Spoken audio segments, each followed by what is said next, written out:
Let us imagine we need to iterate over an array. For example, this one. In JavaScript, we have the for construct. A visual alternative to this in Drakon is the for loop icon. The for loop icon consists of two parts, loop start and loop end. We write the loop expression in the loop start. First, we put the iteration variable.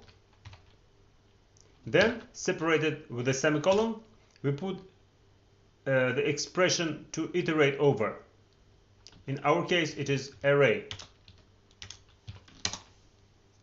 Then we can put some arbitrary algorithm inside the sandwich. Let us output the items, the elements of the array to the console. Now, it is important to note that we do not write any keywords here, like for or for each or for in or for off.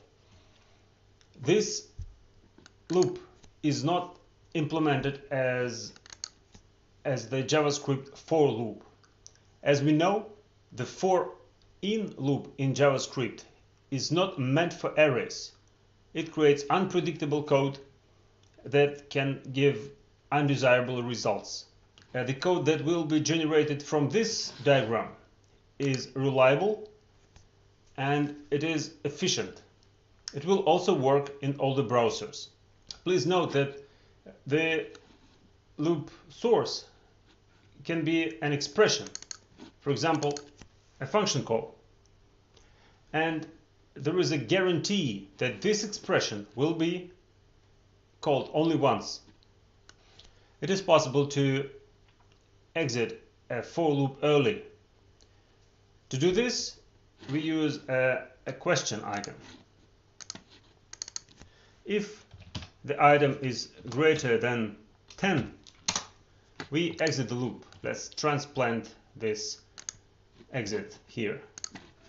Now, when we are inside the loop, first we output the item to the console and then we check if it's greater than 10. Then we exit the loop. There is no access to the index variable here. Sometimes we need to have more control over the loop. And in such situations, there is another way to organize a loop using the for loop icon.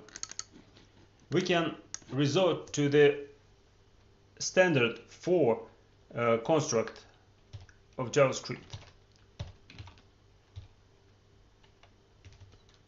Here we have full control over the loop. Of course, we need to get the value of the item from the array ourselves. So to iterate an array in Drakon, use the for loop icon. Do not use any keywords like for or for each inside the loop icon. It is enough to put the loop variable and the loop expression here, the source for the loop. Also, do not put a variable declaration here. Do not use the keywords var or let. Just like here, Drakon.Tech will create all the necessary local variables for you so that there is no risk of writing to the global scope.